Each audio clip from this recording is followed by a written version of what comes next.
الحمد لله رب العالمين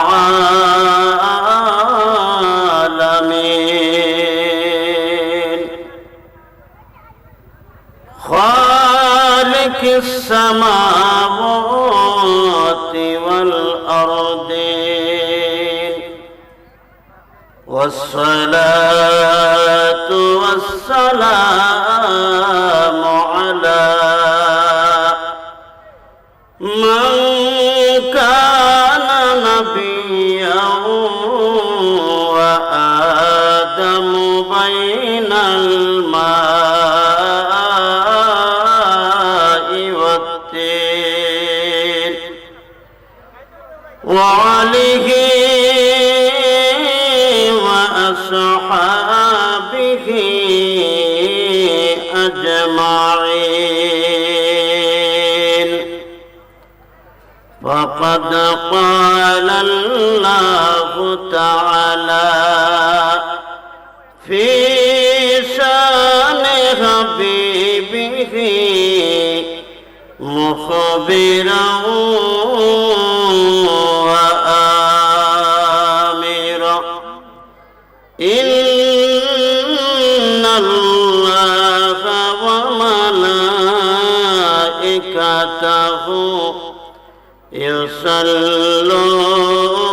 يصلون على النبي يا أيها الذين آمنوا صلوا عليه وسلموا تسليما. اللهم صل سيدنا مولانا وعلى آل سيدنا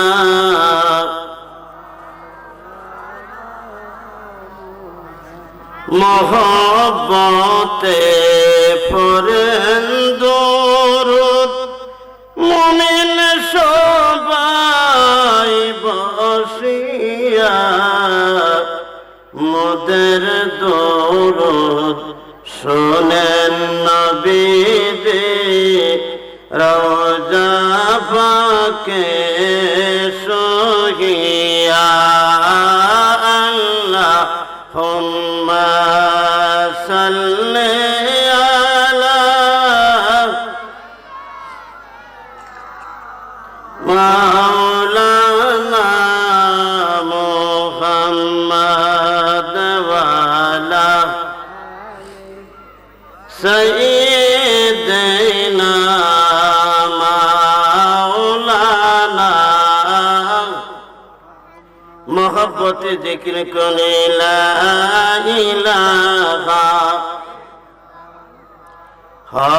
লা ইলাহা লা ইলাহা জোরে জোরে লা ইলাহা মোহব্বতে লা ইলাহা। হায় হায় আমরার মনের বেদনা শোনাইলে কেউ শোনে না। হায় হায় বোঝাইলে কেউ বোঝে না। শোনান শাহে মদিনা লা ইলাহা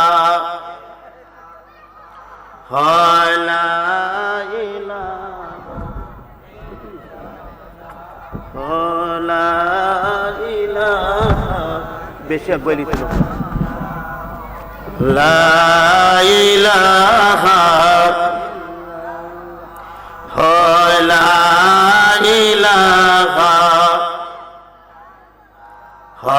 লা ইলাহা। আমরা যে জিকির করি এই জিকিরে কিচ্ছুই হবে না। কোরআনুল কারীমের মধ্যে আল্লাহ রাব্বুল আলামিন ইরশাদ করেন, আলা বিযিকরিল্লাহি তাতমাইন্নুল কুলুব। আল্লাহ বলেন জিকিরের মাধ্যমে কলব পরিষ্কার হয়। আপনাদের কলব কি এমনিতেই পরিষ্কার আছে যার জন্য আপনারা জিকির করতেছেন না? যদি আমাদের জীবনে গুনাহ থেকে থাকে, গুনাহ থেকে পাক সাফ হওয়ার জন্য আমরা জোরে জোরে একটু জিকির করি, আল্লাহ আল্লাহ আল্লাহ আল্লাহ আল্লাহ আল্লাহ আল্লাহ আল্লাহ। ওগো নবী তো জাহান তোমায় না দেখিলে বসে না গো ফুরান। আল্লাহ আল্লাহ আল্লাহ। এক তালে আল্লাহ আল্লাহ। কাছে নাও না দেখা দাও না, কাছে নাও না দেখা দাও না, একটু করো মেহেরবান তোমায় না দেখিলে বাসে না গো ফুরান। আল্লাহ আল্লাহ আল্লাহ আল্লাহ আল্লাহ আল্লাহ আল্লাহ আল্লাহ। আমি একবার যদি তোমায় দেখিতাম গো নবীজি, তোমায় দেখিতাম। আল্লাহ আল্লাহ আল্লাহ। রঙ্গা চরণ জড়াই ধরে নবী, রঙ্গা চরণ জড়াই ধরে শুধু চমকাইতাম তোমায় না দেখিলে বাসে না গো ফুরান। আল্লাহ আল্লাহ আল্লাহ আল্লাহ আল্লাহ আল্লাহ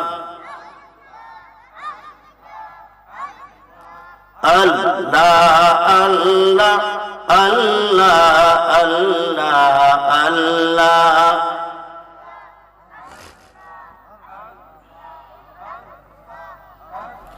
লা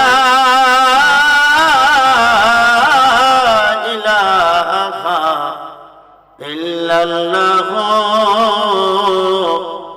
মুহাম্মাদুর রাসূলুল্লাহ সাল্লাল্লাহু আলাইহি ওয়াসাল্লাম।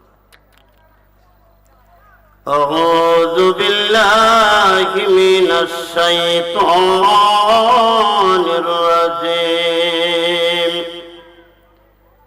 বিসমিল্লাহির রহমানির রহিম।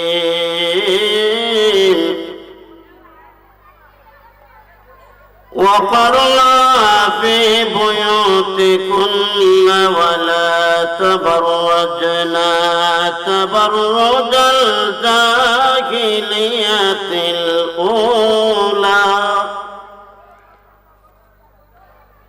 وفي آيات الآخر صدق الله العظيم وصدق رسوله النبي الحبيب الكريم. ونحن على ذلك من الشاهدين والشاكرين والحمد لله رب العالمين. اللهم صلِّ وسلم وبارك عليه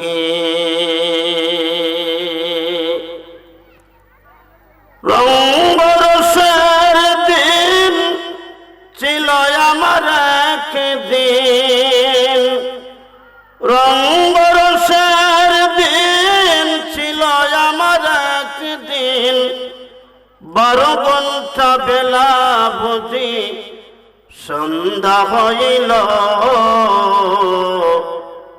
পাখি উড়ে যাওয়ার বুঝি সময় হইল আমার পাখি উড়ে যাওয়ার বুঝি সময় হইল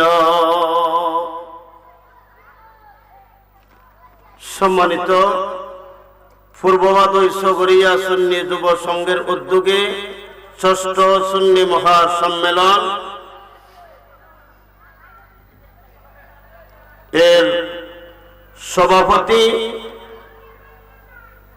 জনাব মোহাম্মদ আলী চিশতি সাহেব,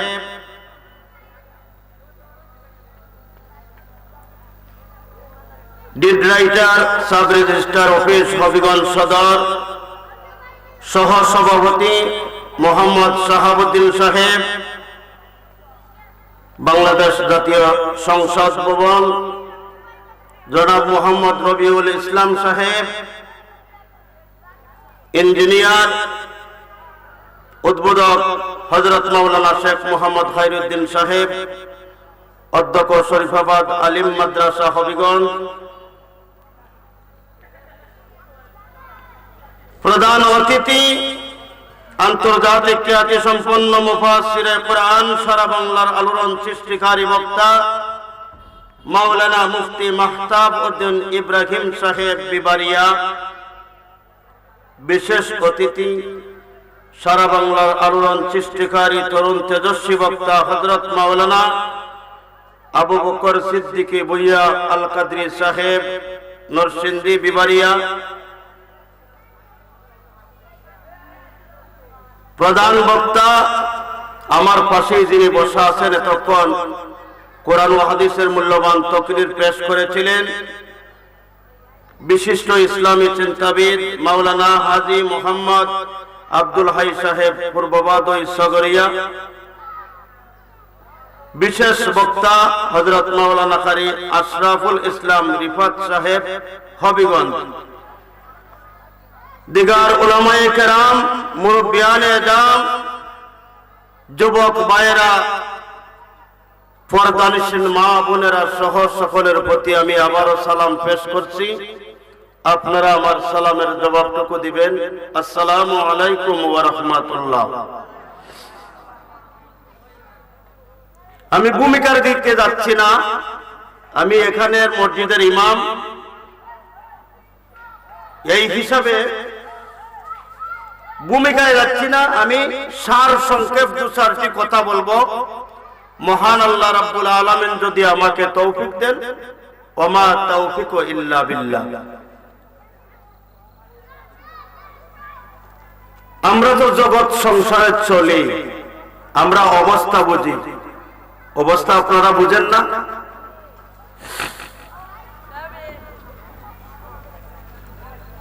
বর্তমান জমানায় বেহায়াপনা বেড়ে গেছে, বাড়ছে কিনা? বেহায়াপনা বেড়ে গেছে না?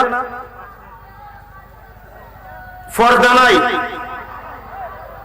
যদি পর্দা করে তাও টাইট ফিট বোরকা, এটা নামে মাত্র বোরকা, আর কাজের বেলায় হচ্ছে শয়তানি।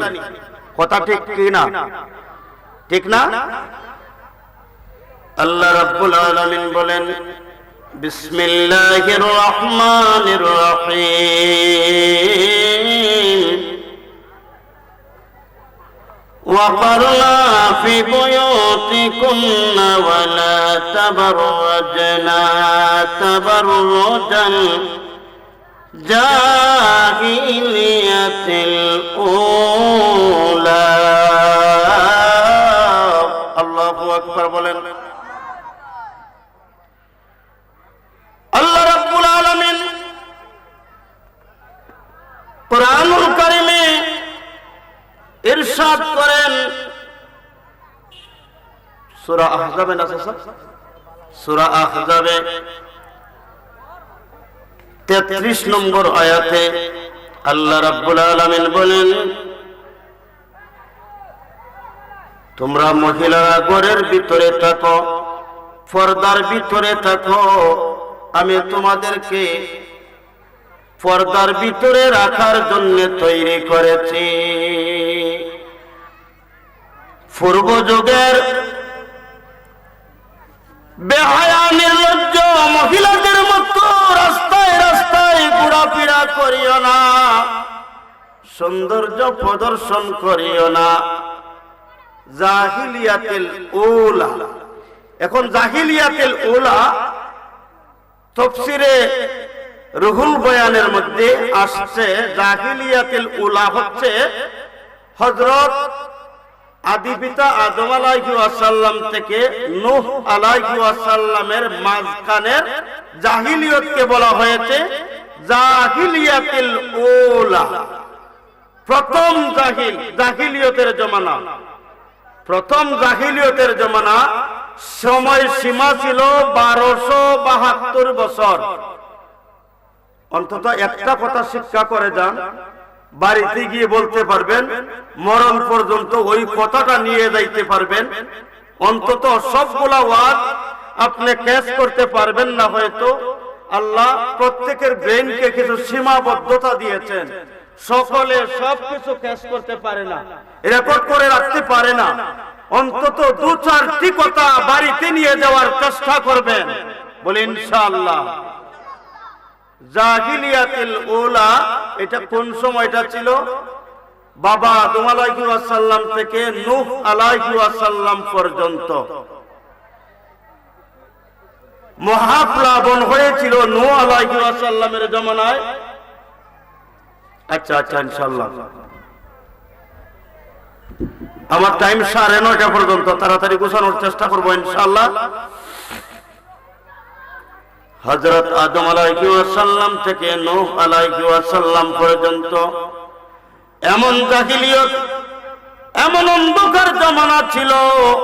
ও মা বোনেরা আমার, আপনারা একটু চিন্তা করে দেখেন, সেই জমানার মহিলা আর আপনারা এই জমানার মহিলা, জাহিলিয়াতুল উলা সেই সময়ে মহিলাদের কি অবস্থা ছিল।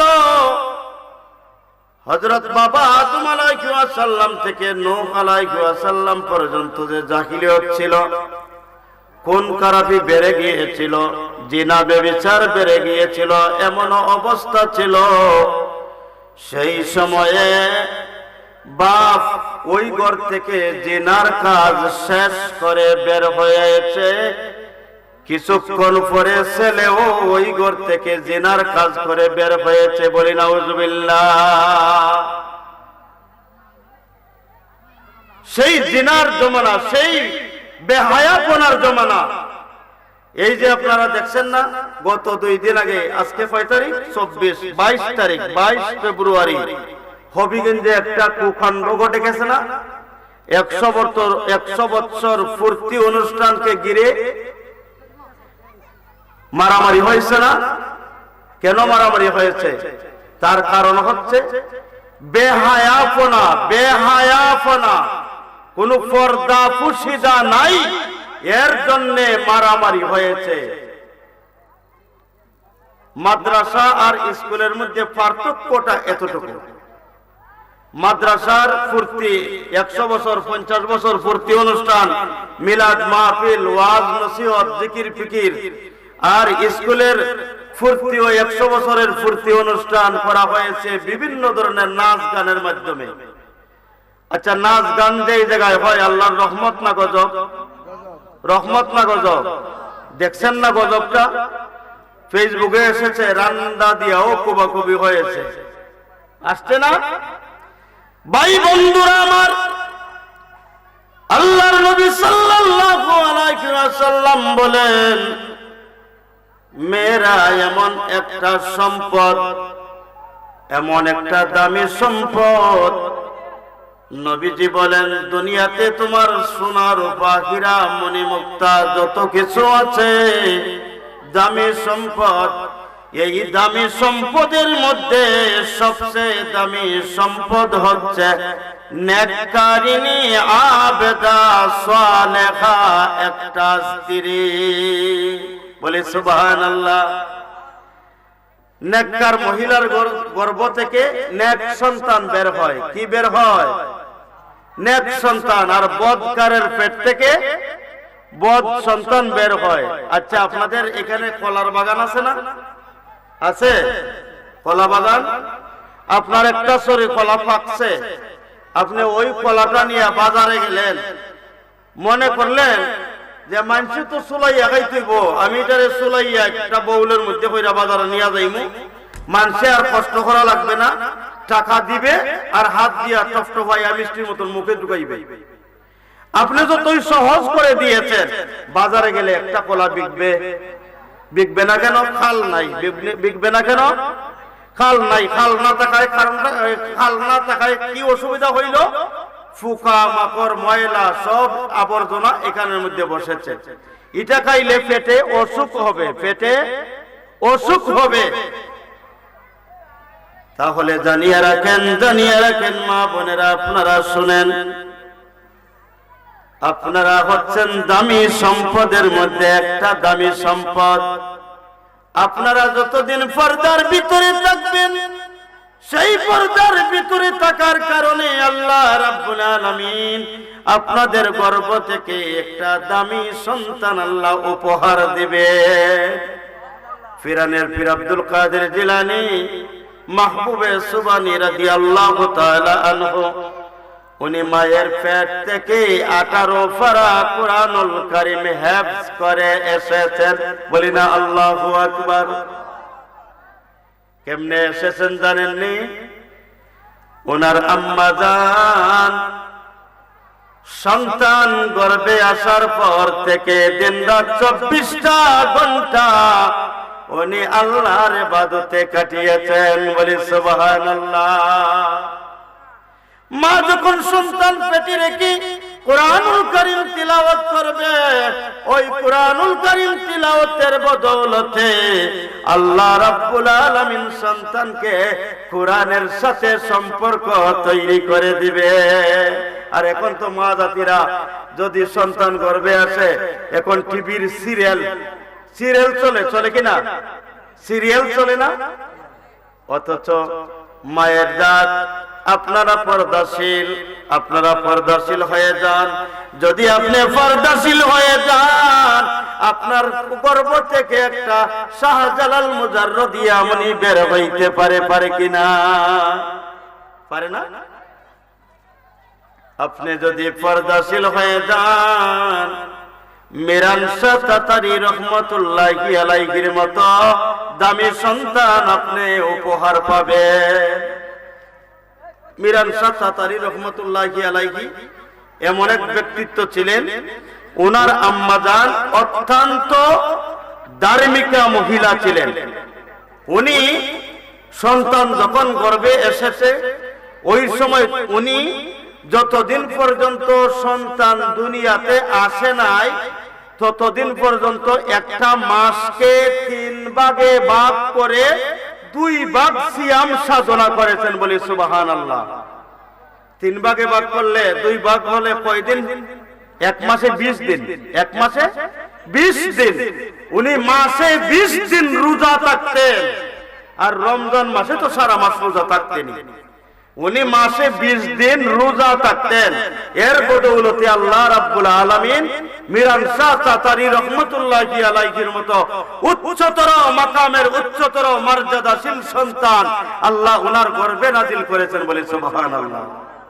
হাজিরিন, এখন তো মেয়েরা পর্দা কিভাবে করব, তারা তো পর্দা বুঝেও না। ভাই বন্ধুরা আমার, নবীজি হাদিস শরীফের মধ্যে বলেছেন, আদ-দাইসু লা ইয়াদখুলুল জান্নাহ, দাইস কখনো জান্নাতে প্রবেশ করতে পারবে না। আল্লাহর নবী সাল্লাল্লাহু আলাইহি ওয়াসাল্লাম বলেন, হাসরের ময়দানে এমন অবস্থা হয়ে যাবে, হাসরের ময়দানে এমন অবস্থা হয়ে যাবে, আল্লাহ বলবেন ওই মহিলাকে জাহান্নামের জন্য আমি ঘোষণা দিয়া দিলাম, তাকে জাহান্নামে দাও। ফেরেশতা গিয়া বলবে, ও গো মা, ও মহিলা, তুমি জাহান্নামে চলে যাও, আল্লাহ তোমাকে জাহান্নামের নির্দেশ দিয়েছেন। ওই মহিলা বলবে, ও ফেরেশতা, আল্লাহকে জিজ্ঞাসা করো আমি কোন কারণে জাহান্নামে যাব? যে তুমি স্কিন টাইট প্যান্ট পরেছ আর একটা টি শার্ট গাদ দিয়ে হেঁটেছ, পর্দার লঙ্ঘন করেছ, তোমাকে দেখে দেখে নষ্ট ছেলেরা তোমাকে দেখে দেখে নিজের নজর নষ্ট করেছে। ওই সময় মহিলা বলবে, ফেরেশতা, আমার আল্লাহ কি বলো, আমি 1,00,000 বার জাহান্নামে যেতে রাজি আছি, 1,00,000 বার জাহান্নামে যেতে রাজি আছি। আমাকে বেপরদা বানাইছে কে, তার ব্যাপারে আল্লাহকে গিয়া বলো যে কে বানাইছে। আমার বাবা বিদেশ থাকতো, ভাই বিদেশ থাকতো, বিদেশ থেকে এসে চয়েস করে সে বিদেশ থেকে জিন্সের প্যান্ট আনছে, যে প্যান্টের মধ্যে সামনে দি 32টা ফাড়া আর পিছনে 33টা ফাড়া। আসেনি? হ্যাঁ, আপনার ফুলা মানে দেখি মার্কেটে গিয়া সিরা প্যান্ট কিনে টাকা দিই। আমি কইদিন আগে মক্তবা একটা ছেলেরে কই, এই বেটা তোর বাপের তো টাকার অভাব নাই, তুই সিরা প্যান্ট কিনছিস কেন বেটা? কই হুজুর সিরা নাই হুজুর, এটা মডেল, মডেল, এটা মডেল। আল্লাহর নবী সাল্লাল্লাহু আলাইহি ওয়াসাল্লাম 1450 বছর আগে আমাদেরকে সেই বয়ান দিয়েছেন। হাসরের ময়দানে এমন অবস্থা হয়ে যাবে, ওই মহিলাকে বলা হবে তুমি জাহান্নামে চলে যাও। সে অভিযোগ দিবে, আমার বাবা আমার ভাই বিদেশ থাকতো, বেশি টাকা দিয়া সিরা প্যান্ট কিনে আনছে আর একটা টি শার্ট আনছে, গায়ে দিলে যেমন গায়ে না দিলেও তেমন। কথা বুঝতে পারছেন? গায়ে দিলে যেমন গায়ে না দিলেও তেমন।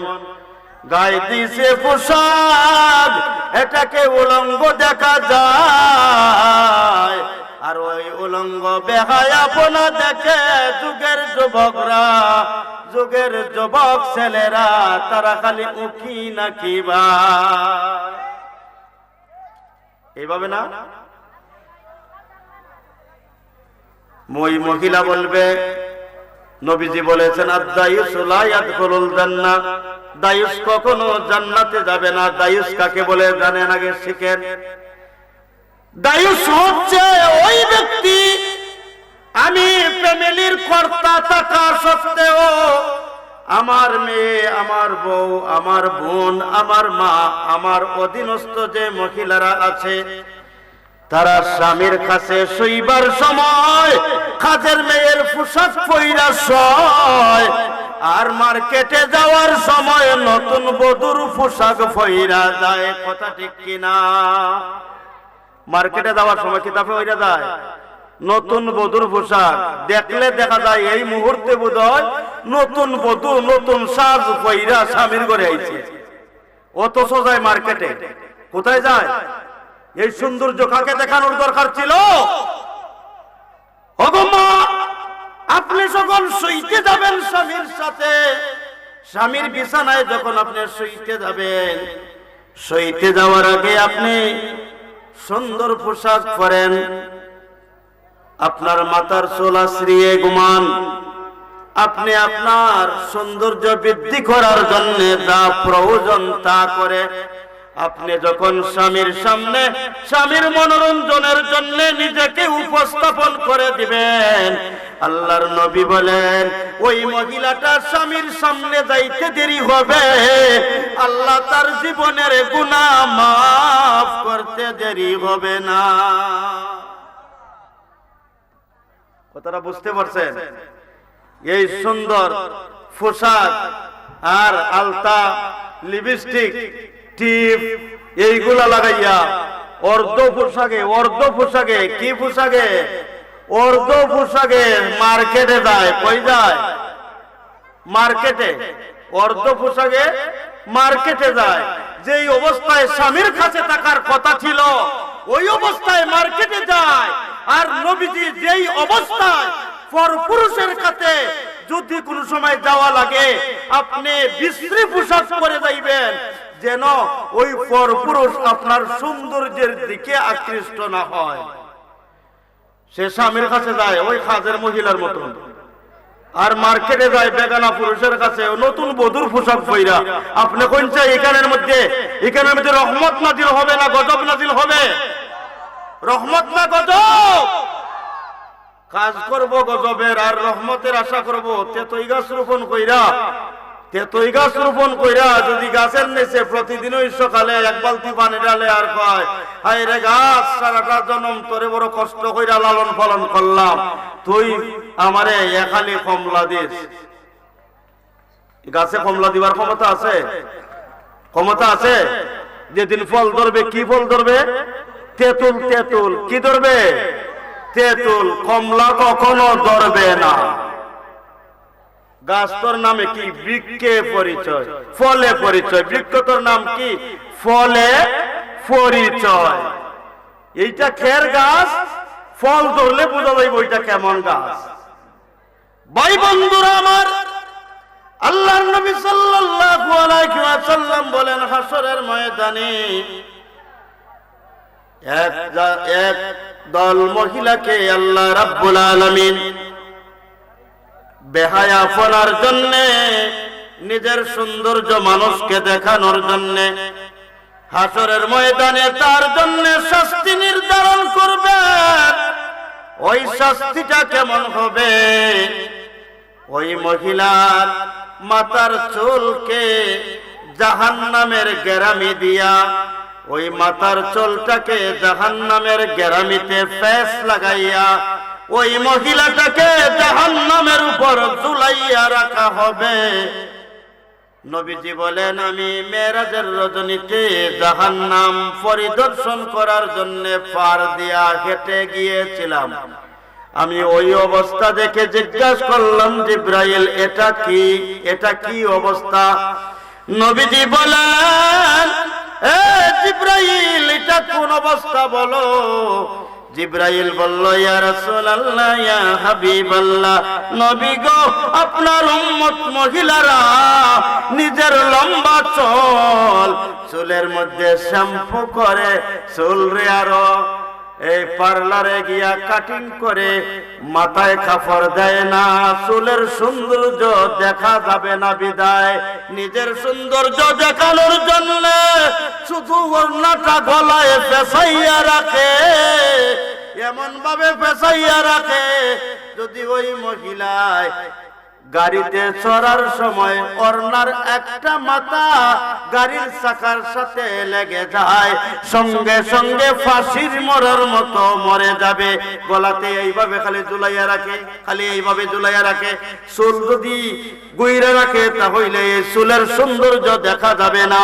ওই জাতের মহিলাকে আল্লাহ রাব্বুল আলামিন জাহান্নামে সেই ধরনের শাস্তি দিয়ে দিবে।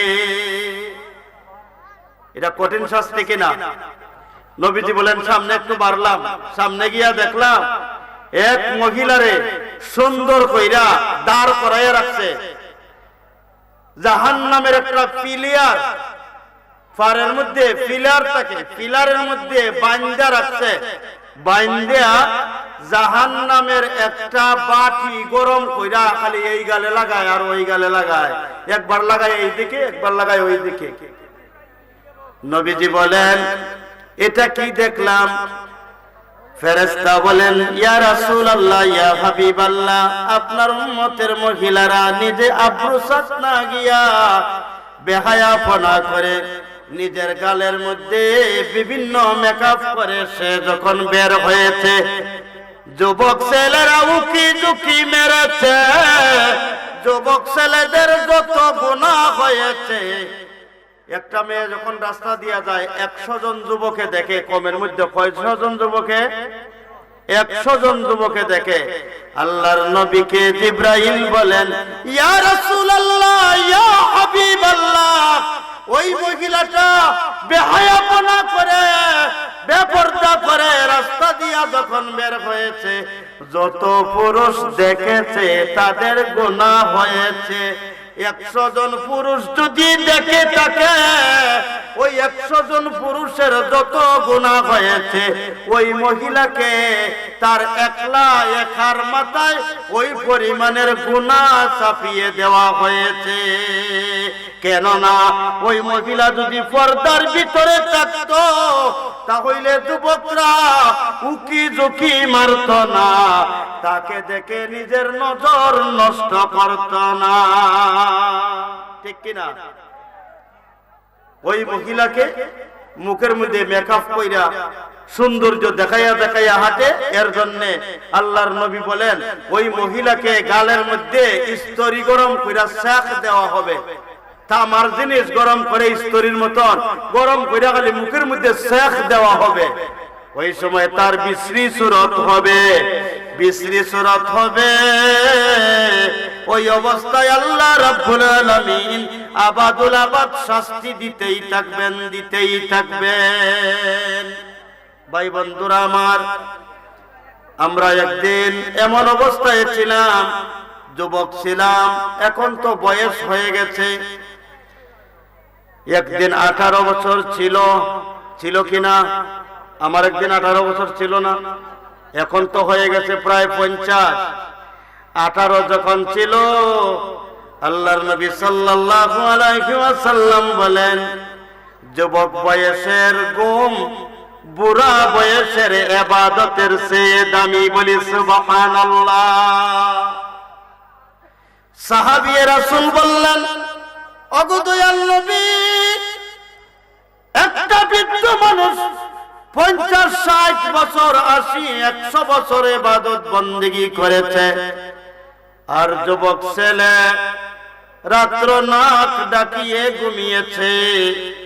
এই বৃদ্ধর ইবাদতের চেয়ে বেশি সওয়াব তার আমলনামায় কেমনে হবে? নবীজি বলেন, এই যুবক বয়সে যদি এশার নামাজ পড়িয়া ঘুমিয়ে যায়, ফজরের নামাজের জন্য ওঠে, সারা রাত্র ঘুমাইল, আর ওই ঘুমের মধ্যে আল্লাহ, বৃদ্ধ ব্যক্তি সারা রাত্র ইবাদত করলে যে সওয়াব হয়, ওই পরিমাণের সওয়াব তার আমলনামায় দেওয়া হবে। সাহাবী রাসূল সালমান ফারসি রাদিয়াল্লাহু তাআলা আনহু, বয়স ছিল অনেক, মুরব্বী সাহাবী, উনি মুখটা বেজার করে দিয়েছেন। মুখ মলিন দেখে নবীজি বলেন, বেজার করিও না, মুখ বেজার করিও না। শেষ, আমি আমার আলোচনা শেষ করবো। বক্তাকে নিয়ে আসেন, বক্তাকে। হ্যাঁ, নবীজি বললেন, মুখ বেজার করিও না হে সালমান ফারসি, তুমি তো বৃদ্ধ হয়ে গেছো, একদিন তুমি যুবক ছিলে, ওই টাইমটা যদি তুমি আল্লাহর ইবাদতে কাটিয়ে থাকো, আল্লাহ তোমার আমলনামায় সমান সমান সওয়াব দিয়া দিবে। বলে সুবহানাল্লাহ। ভাই মা বোনেরা, যারা ইয়াং মা যারা আছেন, আল্লাহর ওয়াস্তে আপনারা ইবাদতে মন লাগিয়ে দেন, নামাজ পড়েন। রমজান মাস আসতেছে সামনে, পর্দা ফুসিদায় নিজের জীবনটাকে গড়ুন। আপনি পর্দার ভিতরে ঢুকুন, পর্দার ভিতরে না ঢুকলে শান্তি পাবেন না। পর্দার ভিতরে শান্তি না অশান্তি, পর্দার ভিতরে শান্তি না অশান্তি। একটা বুরকা, হায় হায় রে, এমন বুরকা এখন জগতে বের হয়েছে, এটা গায়ে দিলে যে কথা, না গায়ে দিলে ও সমান কথা। গিয়া টেইলার রে কয় একটু টাইট করে দিয়েন, সামান্য এক আঙ্গুল যদি লুজ হয়, গিয়া আবার টাইট করে আনে, কয় এটা টাইট হইছে না। আচ্ছা বলেন তো দেখি, টাইট বুরকা পরলে এটা বাহিরে কেমন দেখা যায়? উলঙ্গ উলঙ্গ লাগে না? উলঙ্গ উলঙ্গ লাগে না? ভিতরের যা কিছু সব বাহিরে ফুটে উঠে কিনা? শর্মের কিচ্ছু না, ভিতরের যা কিছু বাহিরে ফুটে উঠে কিনা? আল্লাহর নবী বলেছেন এমন পোশাক পরবে, ঢিলা ঢালা পোশাক পরবে, তোমার ভিতরের সৌন্দর্য যেন বাহিরে পরপুরুষে না দেখতে পারে। আর আপনি যখন, এখন তো মহিলারা 50 বছরের মহিলা পোশাক পরে 18 বছরের, 50 বছরের মহিলা পোশাক পরে 18 বছরের টাইট পোশাক। যদি 18 বছরের যুবতী মহিলা 50 বছরের মহিলার বুরকা লাগাইতো, তবেই না মানুষ এই যুবতী না বৃদ্ধ এগুলা তাকাইতো না, ঠিক কিনা? ঢিলা ঢালা পোশাক পরলে কেউ তাকায়? সুন্দর লাগে না? সুন্দর লাগে না তো। টাইট পোশাক পরলে 50 বছরের মহিলাকে 18 বছরের দেখা যায়, একটা বৃদ্ধ মানুষ পর্যন্ত উকি ঝাঁকি মারার চেষ্টা করে।